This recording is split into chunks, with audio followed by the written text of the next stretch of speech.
കടവുളെ അജിത്തെ എന്നൊരു ശ്ലോകം വലിയ രീതിയിൽ ചർച്ചാ വിഷയമായിരുന്നു. സോഷ്യൽ മീഡിയയിൽ ഒട്ടാകെ തന്നെ നമ്മൾ ഏത് സിനിമയുടെ ട്രെയിലർ റിലീസായാലും ടീസർ റിലീസായാലും അതിപ്പോൾ അജിത്തിൻ്റെ തന്നെ സിനിമയാവണമെന്നില്ല. അതിലൊക്കെ കമൻറ്റ് സെക്ഷനിൽ കാണുന്ന ഒരു പ്രധാനപ്പെട്ട വാചകമാണ് ഈ കടവുളെ അജിത്തെ എന്നുള്ളൊരു വിളി. കാരണം തല അജിത്തായിരുന്നു, തല എന്ന് തന്നെയായിരുന്നു പ്രേക്ഷകർ അജിത്തിനെ ആദ്യം വിളിച്ചുകൊണ്ടിരുന്നത്. പിന്നീട് തല എന്നൊന്നും വിളിക്കേണ്ട, അജിത് കുമാർ അല്ലെങ്കിൽ AK എന്ന് തന്നെ അഭിസംബോധന ചെയ്താൽ മതിയെന്ന് അജിത്ത് പരസ്യമായി രംഗത്തെത്തുകയും ചെയ്തിരുന്നു.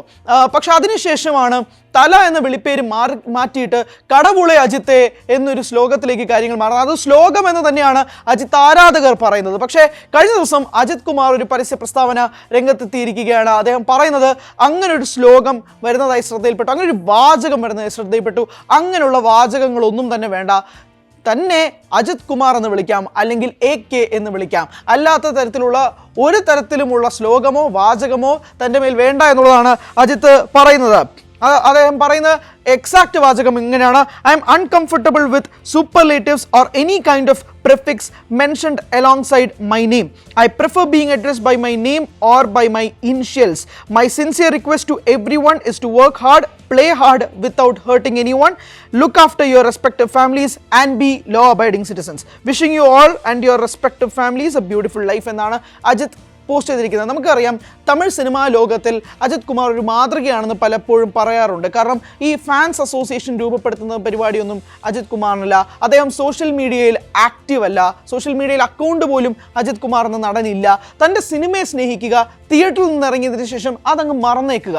ഈ ആരാധന മൂത്ത് അജിത് കുമാർ എന്ന് പറഞ്ഞ് നടക്കണ്ട എന്നുള്ളതാണ് അജിത്ത് പറയാറുള്ളത്. പക്ഷേ എല്ലാ സിനിമകളുടെയും പല സിനിമകളുടെയും ഒരു പ്രസ് മീറ്റ് വന്നാലോ അല്ലെങ്കിൽ ഒരു ഓഡിയോ ലോഞ്ച് വന്നാലോ അജിത് കുമാർ എന്ന പേര് മെൻഷൻ ചെയ്യപ്പെട്ട് കഴിഞ്ഞാൽ അവിടെ ഒരു തരംഗമാണ് ആ ഓഡിറ്റോറിയത്തിലോ അല്ലെങ്കിൽ ആ ഹാളിലോ സൃഷ്ടിക്കപ്പെടുന്നത്. അതിനുശേഷം അല്ലാതെ തന്നെ ഇപ്പോൾ വലിമ എന്ന സിനിമയുടെ അപ്ഡേറ്റ് വരാത്തത് കൊണ്ട് തന്നെ ഇൻ്റർനാഷണൽ ക്രിക്കറ്റ് മത്സരങ്ങളിൽ പോയ ആരാധകർ വലിമ അപ്ഡേറ്റ് എന്ന് ചോദിച്ച കാഴ്ചകളൊക്കെ നമുക്കറിയാം. അതോടൊപ്പം തന്നെയാണ് ഇപ്പോൾ ഏറ്റവും പുതുതായി റിലീസ് ചെയ്യുന്ന ചിത്രമാണ് വിടാമുയർച്ചി. വിടാമുയർച്ചിയുടെ ട്രെയിലറും വന്നതും വളരെ അപ്രതീക്ഷിതമായിട്ടായിരുന്നു. യാതൊരുവിധ അപ്ഡേറ്റും ഇല്ലാതെ പെട്ടെന്നൊരു രാത്രിയായിരുന്നു വിടാമുയർച്ചിയുടെ ട്രെയിലർ അണിയറ പ്രവർത്തകർ പുറത്തുവിട്ടത്. അങ്ങനെ അജിത്തിനെ സംബന്ധിച്ചിടത്തോളം അജിത്ത് റേസിംഗിൽ അത്രയധികം കമ്പമുള്ള ഒരു മനുഷ്യൻ, സിനിമയെ പാഷനായിട്ടും അദ്ദേഹത്തിൻ്റെ ജോലിയായും സ്വീകരിക്കുന്ന ഒരു മനുഷ്യൻ, ആരാധകർ തൻ്റെ പുറകെ നടക്കരുത്, അങ്ങനെ ഒരു തരത്തിലുള്ള ഒരു ആരാധന വൃന്ദം ആഗ്രഹിക്കാത്ത ഒരു മനുഷ്യനാണ് അജിത് കുമാർ. അതുകൊണ്ട് തന്നെയാണ് കൃത്യമായി ഈ ഒരു കാര്യം കൂടി അജിത്ത് മെൻഷൻ ചെയ്യുന്നത്. തന്നെ കടവുളയെന്നോ തലയെന്നോ എന്നൊന്നും വിളിക്കേണ്ട ആവശ്യമില്ല, അജിത് കുമാർ എന്ന് വിളിക്കാം, അല്ലെങ്കിൽ AK എന്ന് അഭിസംബോധന ചെയ്യാമെന്നുള്ളതാണ്.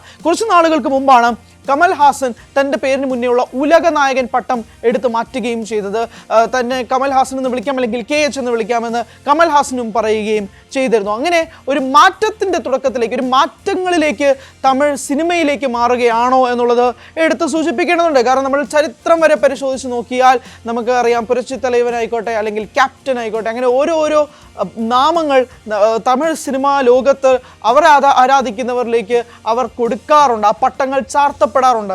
അങ്ങനെ ഒരു മാറ്റം വരുത്തുകയാണോ, അങ്ങനെ ഒരു തീരുമാനത്തിലേക്ക് താരങ്ങൾ തന്നെ രംഗത്തെത്തി അവരുടെ മുന്നിലുള്ള പേരുകൾ മാറ്റണം എന്ന് പറയുന്ന ഒരു സാഹചര്യത്തിലേക്ക് കാര്യങ്ങൾ മാറുകയാണോ, തമിഴ് സിനിമാ ലോകം തന്നെ മാറുകയാണോ, താരങ്ങൾ മാറി ചിന്തിക്കുകയാണോ എന്നൊക്കെ ഇതിലൂടെയും പരിശോധിക്കേണ്ടതുണ്ട്.